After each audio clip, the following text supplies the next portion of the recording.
الله أكبر حي على الصلاة. الله أكبر Islam Wars. الله أكبر حي على الصلاة. الله أكبر All right, all praise to Allah, the Father of the universe, cherisher and sustainer of all the balanced universes. I extend the highest of honors to his holy divine prophet, Prophet Noble Drew Ali, the founder of the Moorish Science Temple of America. Islam. Extend high honors to his forerunner, the Honorable Marcus Messiah Garvey, founder of the Universal Negro Improvement Association, who did indeed warn and stir up the nations. Islam. I extend high honors to the Moorish flag, the red flag, with the green five-pointed green star in the center. These 5 points represent love, truth, peace, freedom, and justice. These are the 5 highest principles known to man. Islam. I extend high honors to the American flag, also known as the Stars and Stripes. This flag exists as a constant reminder that the European nations owe you, the Moors, compound interest. Islam. Extending high honors to the noble Sheik staff, noble vanguard staff for keeping the peace, and giving honors to you, the hills and bays, for without you, there is no Moorish movement. Islam. How's everyone in the holy night? Praise Allah, praise Allah. Tonight, I'd like to do a brief demonstration, semi-brief, as brief as Sheiks can make it, on Act 6, but not the entire Act 6 of the Moorish Science Temple of America, Islamic Constitution and bylaws, but one word specifically. All right? I'm going to read through it and then I'll elucidate that particular word, upon completion. Islam, boys? Islam. Act 6. With us, all members must proclaim, salvation, Allah, unity, Moorish Science Temple of America, divine constitution and bylaws. Act 6. With us, all members must proclaim their nationality. And we are teaching our people their nationality and their divine creed, that they may know that they are part and partial of this said government.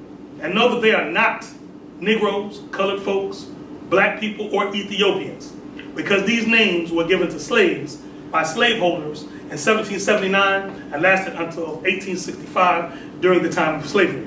But this is a new era of time now, and all men must now proclaim their free national name to be recognized by the government in which they live and the nations of the earth. This is the reason why Allah, the great God of the universe, ordained Noble Drew Ali, the prophet, to redeem his people from their sinful ways.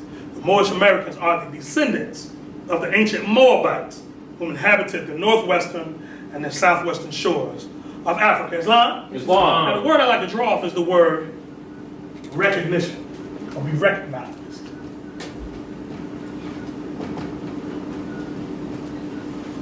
Islam? Anybody give me a demonstration of the word recognize? What does it mean to recognize someone? Anyone? Floor is open. Acknowledge. To acknowledge. Sheik Rashid, you got a measure on that? Recognize. What does it mean to recognize? Islam. Islam, Sheik.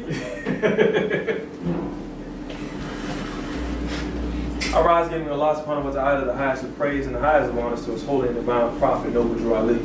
Islam? Islam. To recognize,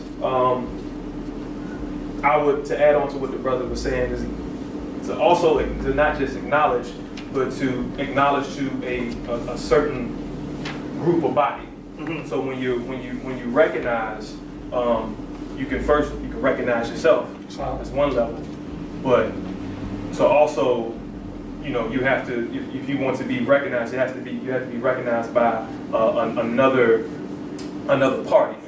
All right. So recognition, is one thing to recognize yourself, but recognition is a status, is a term to be to be used in the context of status.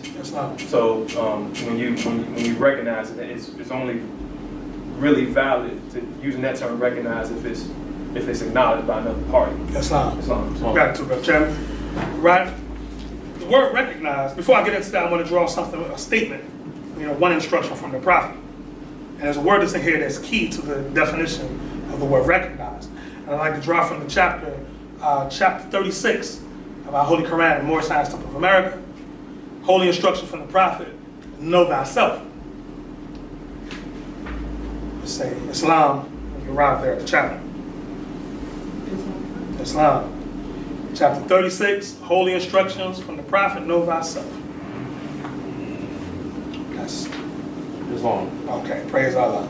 We're going down to instruction 10. We'll be merciful on y'all now. We can read the whole thing. Instruction 10. says, know thyself and the pride of his creation, the line uniting divinity and matter. Behold, a part of Allah himself within thee. Remember thine own dignity, nor dare descend to evil or meanness. Islam?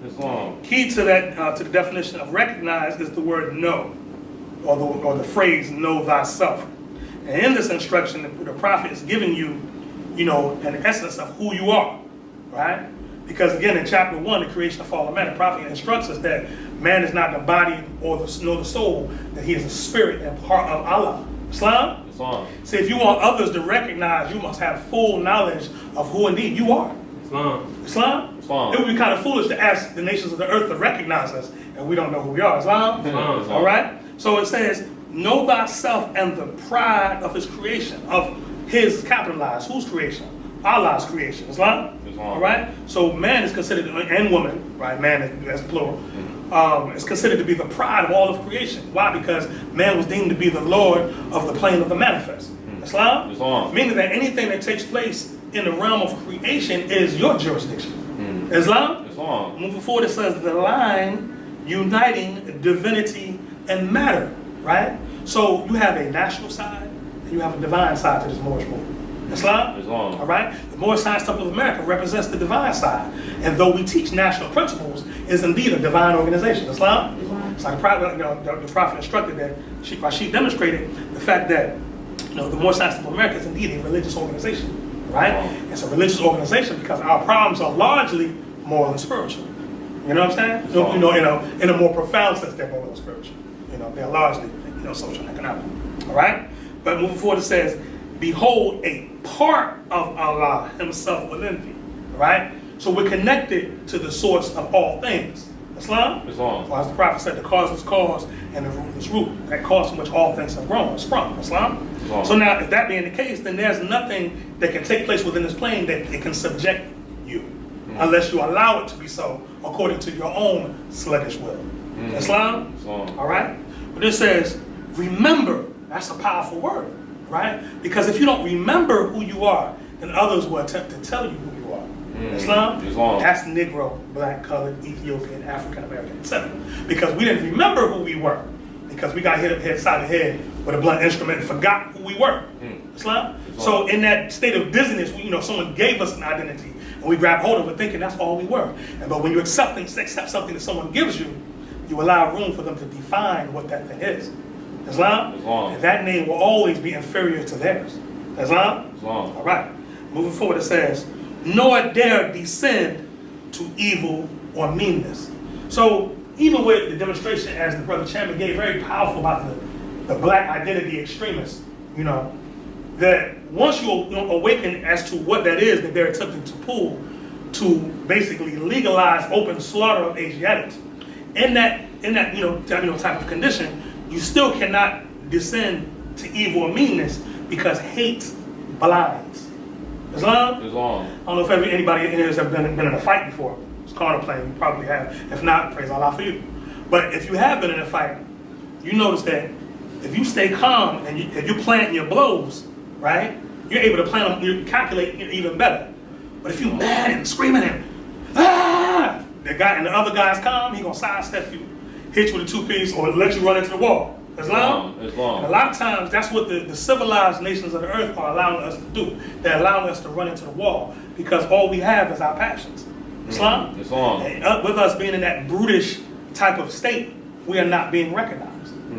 Islam? Now now that's our prophet on recognition, right? Now, let's go to etymology. Right, this is a dictionary of word origins by John Ayto, A-Y-T-O. Okay? By Arcade Publishing. Okay? In this text, under recognize, it says, from the Latin, for those taking notes, from the Latin, nocere, which is G-N-O-S-C-E-R-E, meaning to become acquainted, came from the prehistoric Indo-European base no, which is G-N-O, right? As produced the English know, K-N-O-W. Combination with the prefix co gave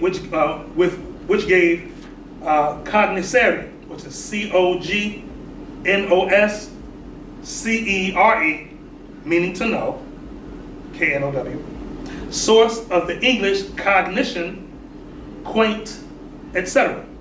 And this in turn have the prefix re, which means again, added to it to produce recognoscere, meaning to know again, which found its way into English via reconnaisse, RECONNISS. The stem of the Old French reconnaistre, which is RECONNAISTRE. The IZE ending is an English introduction. English has three noun derivations of this verb: recognition, from the Latin reconatio, and reconnaissance. The French reconnaissance, and modeled on the basis of recognize and reconnaissance, borrowed from the modern French during the Napoleonic Wars. Reconnaître, which is RECONNOITRE, comes from the now obsolete from the French reconnaître, RECONNOITRE, which, like its surviving variant, reconnaître, which is RECONNITRE, goes back to the Latin. Now I'll just spell this one: RECOGNOSCERE. And the synonyms for this are cognition, to know, quaint, reconnaissance, or reconnaître, right? So the key to this is the concept of knowing, right? It also uses the word reconnaissance. Like in military, when you're doing a reconnaissance mission, you're going to gain intelligence on someone. You're going to see how they move, how they're organized, what they're all about. Islam? So the Prophet says that you must be recognized in the nation in which you live and the nations of the earth. As soon as you start the process of recognition, they're gonna monitor you. Whoever you're seeking recognition from is gonna monitor you to see what you're all about. What principles you stand on, what virtues you hold dear. Islam? Right? Now, if there's any questions as I go on, just please, by all means, raise your hand. Right? So I'd like to draw from a book called International Law by a Jewish individual named Lasse Oppenheim. Right? In this book, page 108, it says the recognition of states as international persons. Now, we have to remember that what the Prophet demands of us in Acts 6 about proclaiming your nationality, we have to remember that is a divine mandate for us, right? That Act 6 is a part of a document called the Divine Constitution and Bylaws. Islam? So for us, demonstrating the national side or the civic side of our movement is indeed a divine action in the Moorish American psyche. Islam? This is a part of our religion.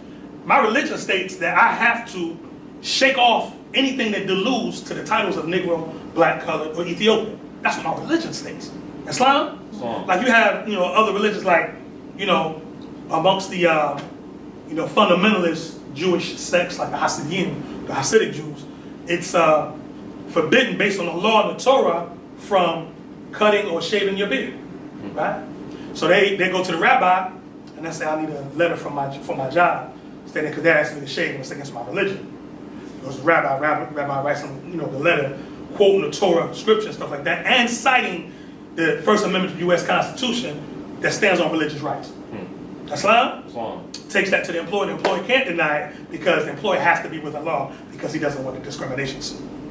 Islam? All right? Now that's allowed to be so because the United States Constitution, those that are, involved in making and enforcing law on that side of things, they had to study various different religious groups to know what was lawful and what was unlawful.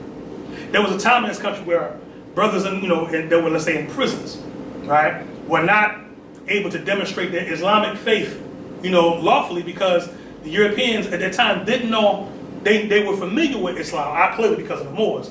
But how do we allow this in a situation where we have them incarcerated, right? So you had certain ones that, had to demonstrate their principles and values of, no, we want our religious services. We don't want to eat pork. We don't, and with them demonstrating that consistently, right? They had to stand back and say, they're standing on their principles. This is something we're going to have to yield to because if not, it's going to come and bite us later. So they had it because they were invoking First Amendment. Islam? Islam. So the whole concept about, recognition deals with, someone knowing who you are and knowing that you're civilized. Islam? Islam. Now, the Prophet mentioning that recognition in that Act 6 is demonstrating he's injecting or invoking international law within a religious body, right? But Moors had to grow into that, right? Because again, after the Prophet came, when the Prophet came, we didn't know what he brought. We're still figuring out and unfolding what he brought, right? But the more you study, you can begin to see this man was into all different spheres of life, right? So let's demonstrate one of these spheres. It says, and this is the title of the chapter, Recognition of States as International Persons. It says, and this is purely like, let me say this, let me prefix this with this. Anytime you read anything with a legal basis to it, there's a certain universal language that's taught in civilization, right? So there's going to be certain terms that you hear that any civilized group will understand. Islam? All right. So it says, as the basis of the law of nations is the common consent of the civilized states, statehood alone does not include membership of the family of nations. We'll stop there, right? Now, when they demonstrated that basis, right? A basis is a foundation. Islam, like if you look at the pillars that are over on the front, towards the front of the temple. At the bottom of the pillar, there's a basis, right? That is the foundation upon which the pillar is erected, right? And because of that basis, it's able to stand upright. Why your prophet asked you to make your more Shamanic prayer to stand on your 45, on your square, because that forms the basis from which the temple of the perfected man is to be raised.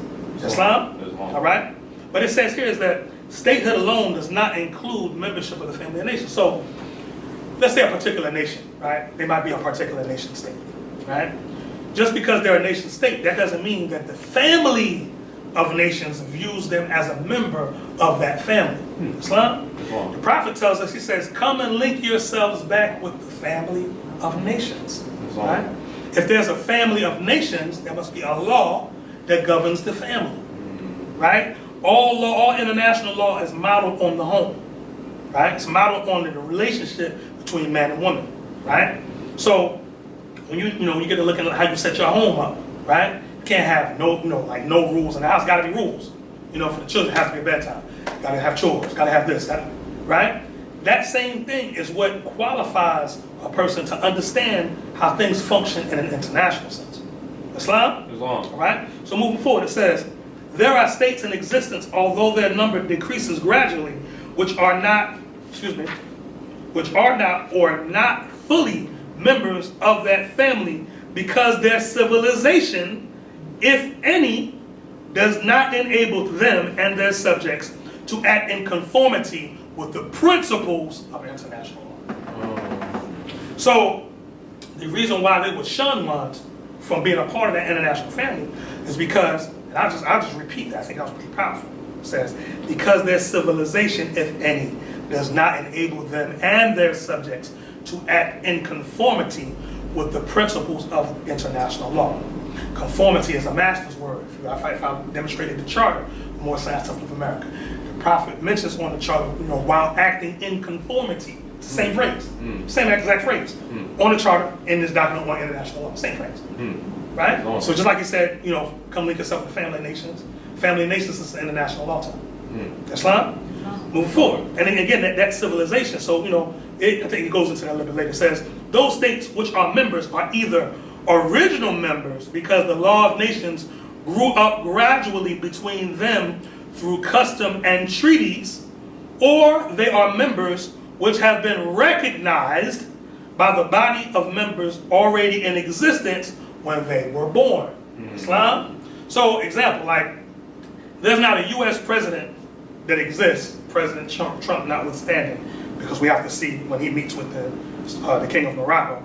But going back from at least the early 1900s, that I can count with video, every U.S. president that has met with the King of Morocco has gone back and invoked the treaty, between the United States and Morocco, and the fact that Morocco recognized the 13 colonies as a government first before anyone else. All U.S. presidents do that. Because there was a period of time when the 13 colonies, the ancient Moors were unsure if they were fully civilized yet. So it was a period of time that had to elapse to monitor them to see Are they worthy of our recognition? Islam? Islam. All right, let's move forward. It says, for every state that is not already, but wants to be a member, recognition is therefore necessary. That's what the prophet said in Acts 6. Same thing. It says, a state is and becomes an international person through recognition only and exclusively. Many writers do not agree with this opinion. They maintain that if a new civilized state comes into existence, either by breaking off from an existing recognized state, as Belgium did in 1831, or otherwise such new state enters of right into the family of nations and becomes of right an international person. They do not deny that practically such recognition is necessary to enable every new state to enter into official intercourse with other states. So now how does recognition take place? How do you recognize someone? So that's subsequent to this is how it's going to go into it, because there's a method to be recognized. Islam? Islam. Right. It says, yet they assert that theoretically every new state becomes a member of the family of nations ipso facto by its rising into existence, and that recognition supplies only the necessary evidence for this fact. If the real facts of international life are taken into consideration, this opinion cannot stand. It is a rule of international law that no new state has a right towards other states to be recognized by them, and that no state has the duty to recognize a new state. It is generally agreed that a new state, before its recognition, cannot claim any right which a member of the family of nations has towards other members. So in other words, before you're recognized, you can't claim the rights of ones that are recognized. Islam? In other words, you got to wait your turn. You got to get in line, right? And literally, you have to get in line. That line, united, divinity, and matter. It says, it can therefore not be seen what the function of recognition could be if a state entered with its birth really into the right, really of right into the membership of the family of nations. There is no doubt that statehood itself is independent of recognition. International law does not say that a state is not in existence as long as it is not recognized, but it takes no notice of it before its recognition. So in other words, it's not saying that you don't exist just because we don't recognize you. But just because, because you exist, that doesn't mean we have to recognize you. Islam? Islam. It says, through recognition only and exclusively, a state becomes an international person and a subject of international law. Recognition is an act through which it becomes apparent that an old state is ready to deal with a new state as an international person and a member of the family of nations. Recognition is given, and this is the key, recognition is given either expressly or tacitly. And those are the two forms of recognition.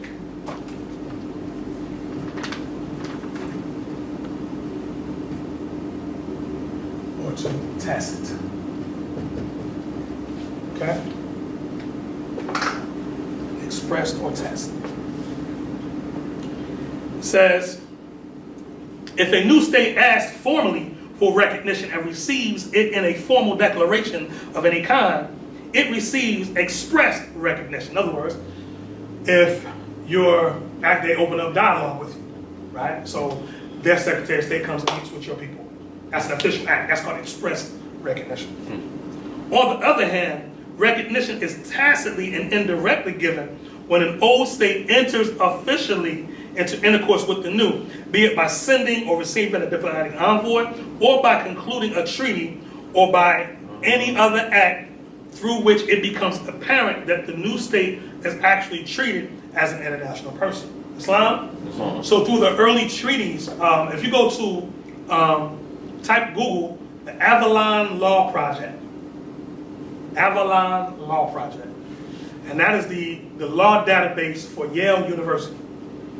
And you can go in there and you can type in, and it has it broken down, all the documents broken down by centuries. So you go 17th century, 18th, 19th, 20th. If you go back to the period of the Moors, with the Treaty of Peace and Friendship and all that good stuff, go 18th century and you can see that that wasn't the only treaty between Morocco and the 13 colonies, or Morocco and the European nations. There's a bunch of standing treaties, and not just between Morocco, but the entire what they call Barbary states. So that was Morocco, Algeria, Libya, and Tunisia. So all of those states had, like there was one in between Tunisia and the 13 colonies of the United States of America at that time in 1791. And that's an interesting one because in that one it says the United States of America shall in no way be considered a Christian nation. But you hear people today, this is a Christian country. Well, where'd that come from? You know what I'm saying? But anyway, all those different treaties going back and forth was recognition of the Moors of the United States of America as being a lawful nation. Islam. This they did in spite of Britain being at beef with them. Because beef didn't want it at the time with the Moroccan Empire at that point, even though the Moroccan Empire was on its way out.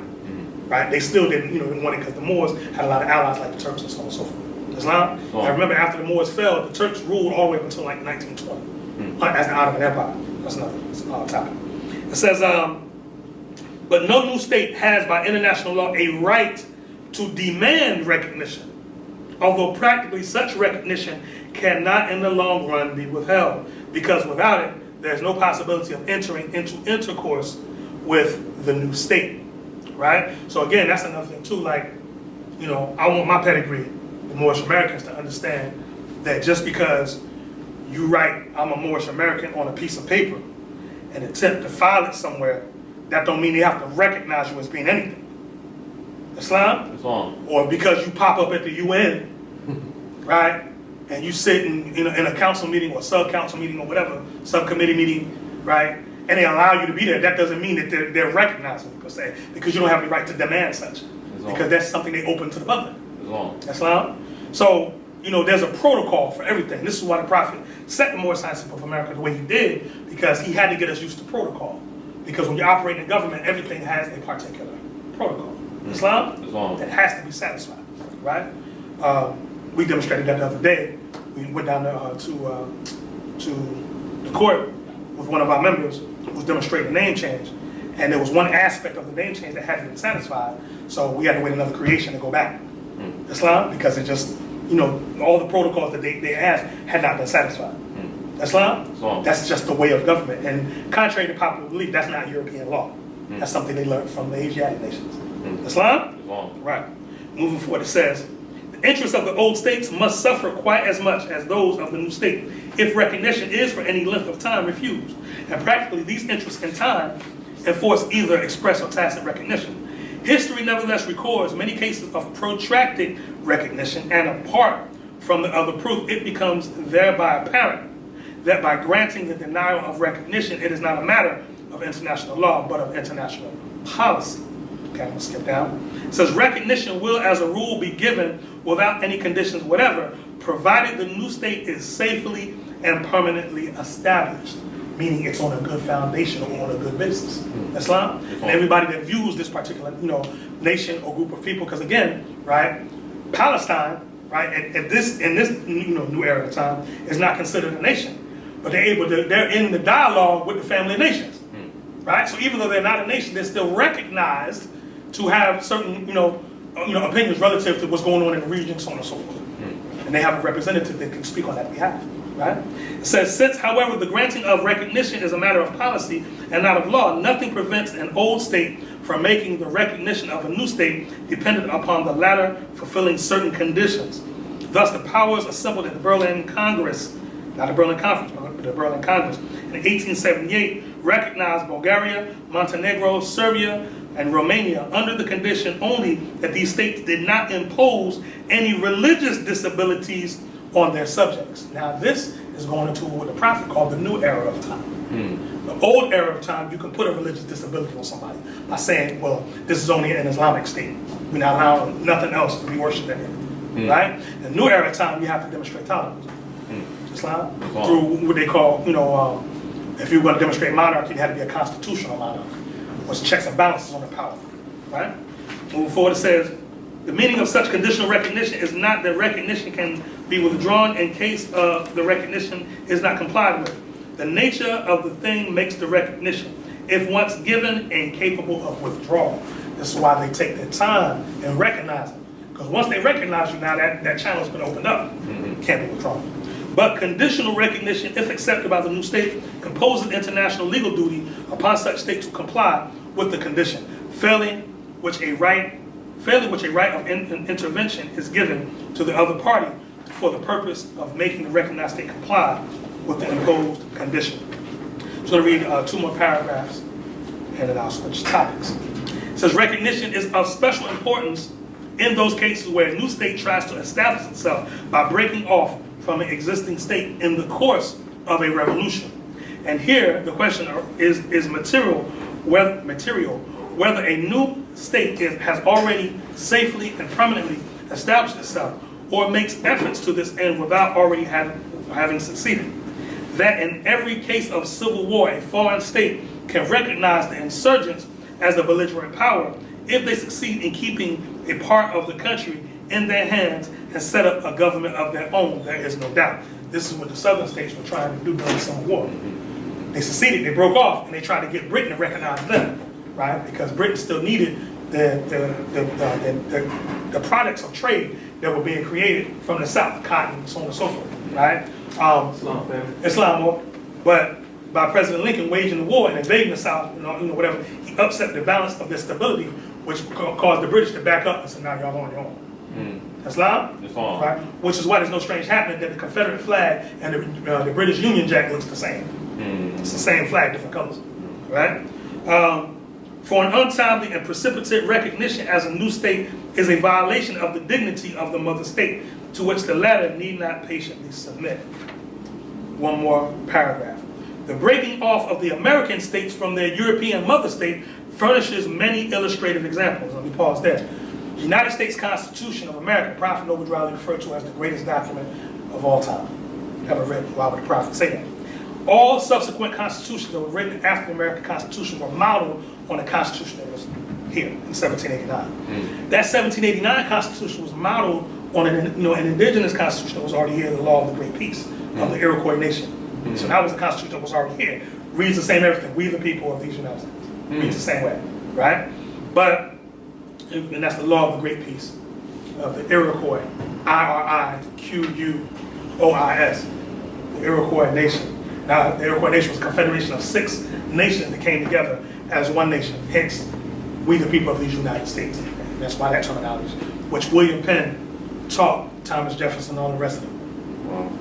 Islam. And William Penn was initiated amongst the Iroquois Confederation. And his holy name was Miquon, M-I-Q-U-O-N. And Miquon means quill or pen, because he was the secretary that wrote down, the lessons from Islam. It says, thus the recognition of the United States by France in 1778 was precipitate. But when in 1782, England herself recognized the independence of the United States, other states could accord recognition too without giving offense to England. Again, the South American colonies of Spain declared their independence in 1810. No power recognized the new state for many years. When, however, it became apparent that Spain, although she still kept up with her claim, was not able to restore her sway, the United States recognized the new states in 1822, and England followed the example in 1824 and 1825. Islam? All right? And this is the last paragraph. I'll hit this one too. It says, recognition of a new state must not be confounded with other recognitions.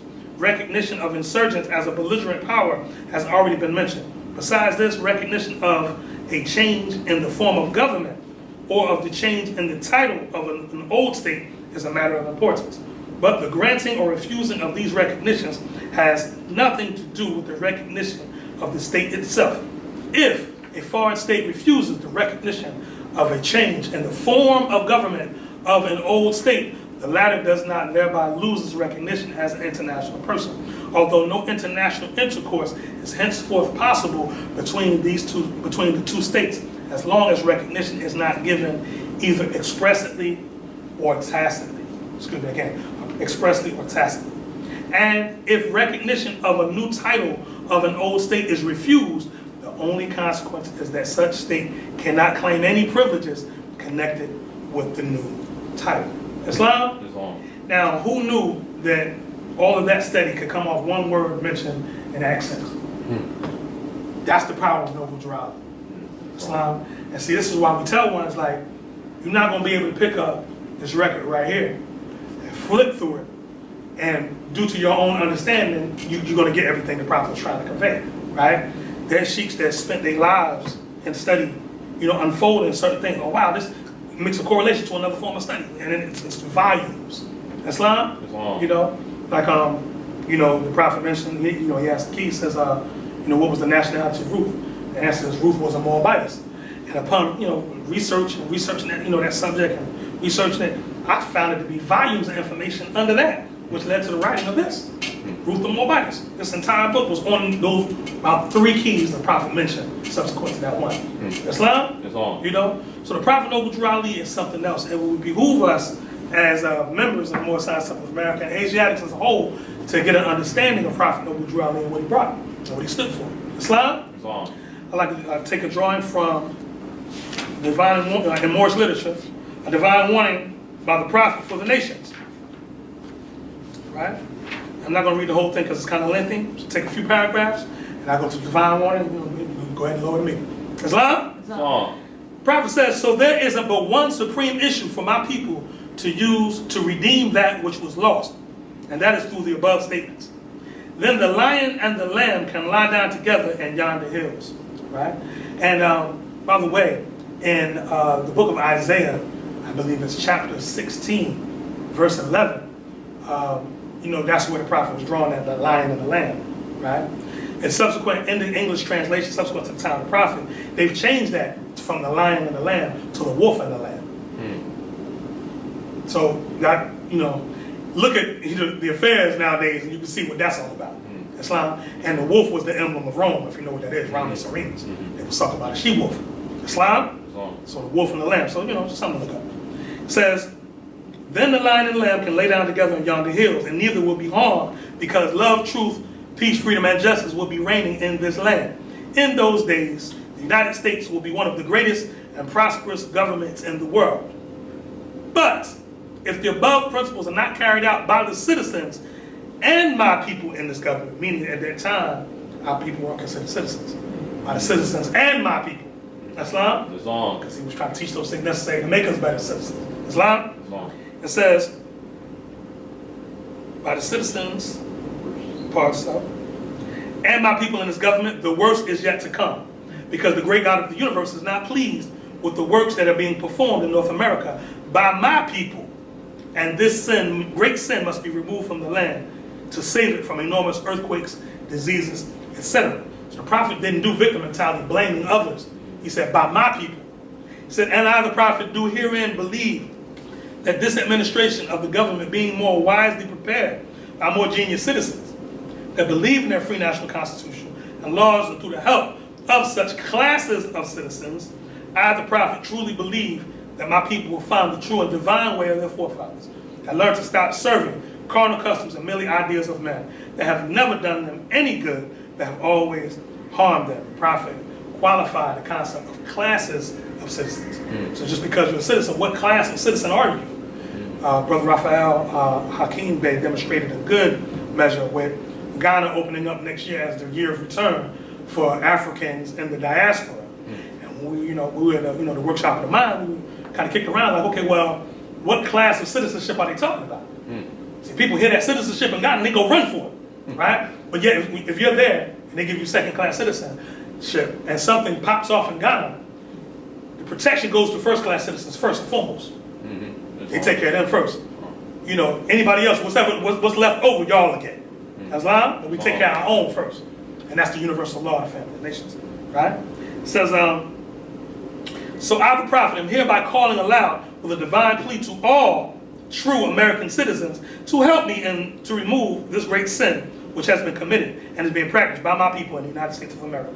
Because they know it is not the true and divine way, and without understanding, they have fallen from the true light into utter darkness of sin. And there is not a nation on earth today that will recognize them socially, religiously, politically, economically, etc. in their present condition of endeavorment, in which they themselves try to force upon a civilized world. They will not refrain from their sinful ways of action, and their deeds have brought Jim Crowism, segregation, and everything that brings harm to human beings on earth. Wow. In that statement right there, he just said everything that you just said in the International Law Demonstration, that you have no right to demand recognition. Prophet said our people try to force our uncivilized ways on a civilized world. It's the same statement. Islam? I love my prophet. Islam says, and they fought the southerner. We don't call them rednecks and all that. That's the southerner. Prophet gave him dignity. And they fought the southerner for all these great misuses. But I have traveled in the south and have examined the conditions there. And it is the works of my people continuously practicing the things which bring dishonor, disgrace, and disrespect to any nation that lives in life.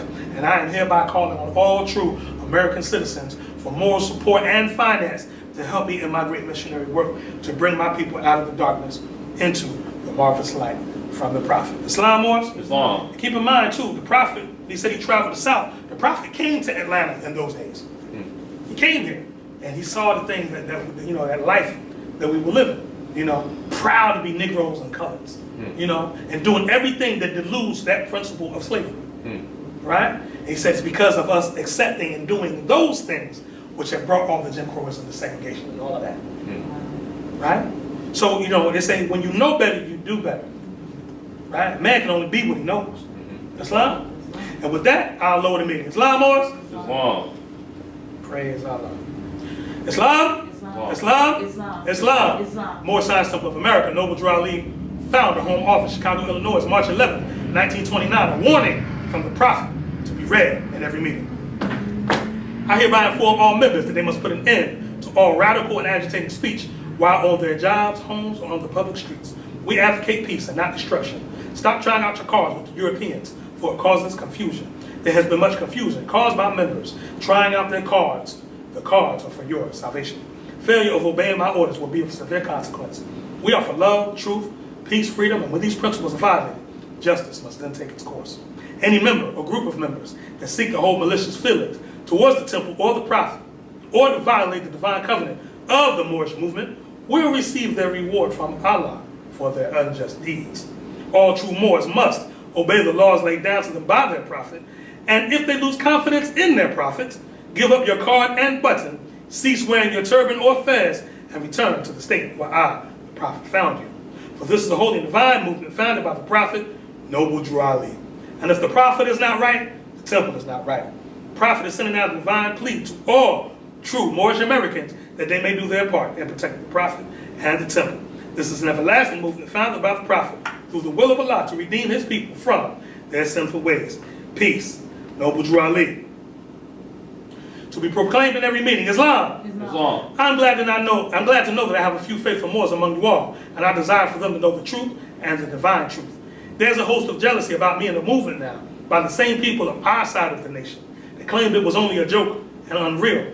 But now, since they have found out from the government officials and the nations of the earth that this is the only sole foundation that all Asiatics must depend upon for their earthly salvation as American citizens, they're working every scheme they can to disqualify me so they themselves may take charge of the situation. I have notified all these things to you long ago in the past. It is through the faithful Moors that attribute to the movement and the uplifting funds. The ones that pay their divine respect to me and the movement will be remembered. That is why I'm calling upon all faithful Moors to increase their faithfulness to me, your prophet, and your divine Moorish movement. I need finance, and I need it badly. Never have I needed finance so badly as I do at present, so I can shove aside the discord that is facing the nation. It all comes through jealousy because of my fame and nobility. The nations of the world will not recognize the movement without I, the prophet, being head. It has been proven by my works, which I've performed in the past few years. Islam, Morris? Islam. Praise Allah and honors to his prophet, Prophet Noble Drew Ali. So, you know, we had a decent meal served on the word recognize. Islam? You know, and you know, it's just a serious thing. You know, like in order for us to get get back on the foundation the prophet left us on, and to excel beyond that, we have to get in line with law, right? And you know, it takes a certain amount of humility, right, to be able to humble ourselves, to be able to get behind the prophet. Islam? Yeah. Because again, we have a tendency to, you know, like I said earlier, you know, lean to our own understanding. Like the prophet said, he knew that, which is why he said, your way you want, your way you have. But your way is not going to work.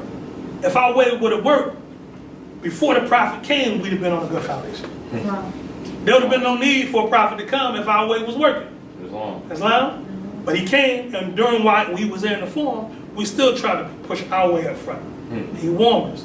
You know, Prophet received every injury possibly that a divine prophet of Allah could have received at the hands of the people that he came to save. Right? But nevertheless, he still persevered and accomplished his task. All his tasks were done.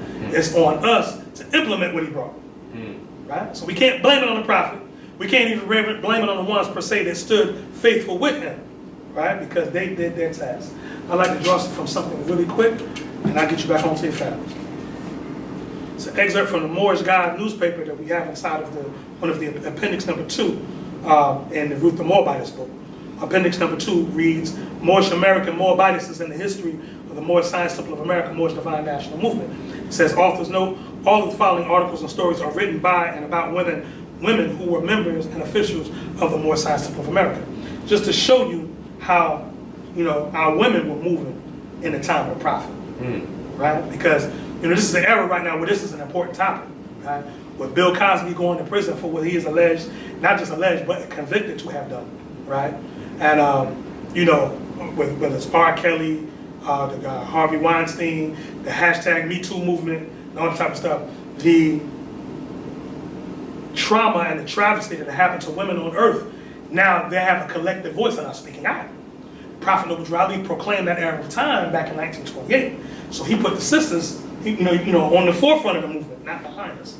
Islam? Wow. So this article was entitled "To Whom Honor Is Due," and this was written in 1928.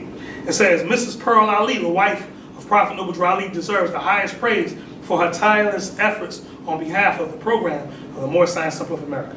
Aside from taking care of all correspondence for the organization, she personally sees that all orders for the products of the Moorish Manufacturing Corporation are filled and shipped properly. And for our Humber 19 Publishing, our publishing company here, my wife, Sister Taif from Ranesi-El, ships everything out, fills out the invoices, ships it all off and everything. So in the example of Prophet Noble Drew Ali, we're demonstrating that now in 2018. Islam? Islam. It says many other business details connected with out of district temples which the prophet cannot possibly attend are handled by this fine young woman in the most satisfactory manner. She is never absent for any meetings of the temple. Think about that, boys. Never. That means when she wasn't feeling well, Islam, that means when she was stressed out, all that, she was there. It says she is a member of the temple choir. Yes, the Moorish Americans had a choir in that day. It says, while she is a splendid typist, she plans to enter school in the fall and qualify as a professional stenographer and bookkeeper. She is the treasurer of the Moorish National Business Club, an organization devoted to the social and economic advancement of the community and members of the Moorish Science Temple of America. She is cultured and refined and is secure in the affection of a host of friends. National Edition, Moorish Guide, Volume 1, Number 1, Friday, August 24, 1928. Further, Mrs. Pearl Drew Ali, National Secretary of the Moorish Science Temple of America, is adding to her many laudable efforts on behalf of the Moorish movement by organizing the Young People's Moorish League. She's organizing the youth. The organization will be composed of the young men and women of all the Moorish Science Temples in America who care to take part. Assisting in the organization work is Mrs. Juanita Richardson Bay, the efficient and amicable city editor of the Moorish Guide. And that's from Words of Wisdom by Sheik F. Nelson Bay, which was a quote from the Moorish Guide newspaper. Islam? So these sisters were powerhouses carrying forth what the prophet did. So again, we have too many examples of what it is to be a Moorish American Muslim, right? Which is also to be an American citizen in these United States of America. Islam? So Moors, maybe we find it in ourselves to find the energy and the spirit necessary to get behind our prophet and put his program out front and stop making other things that are not important more important than Moorish. Islam? When the call goes out for anything Moorish, we should drop everything and be them. Islam? Because if we remove the prophet, what do we have? We right back in Negro, black, and color. So that should be in all importance for anything that we have to do. Islam? Find a way to make the time. Islam? Allahu Akbar. حي على الصلاة. Allahu Akbar. Allahu Akbar. حي على الصلاة.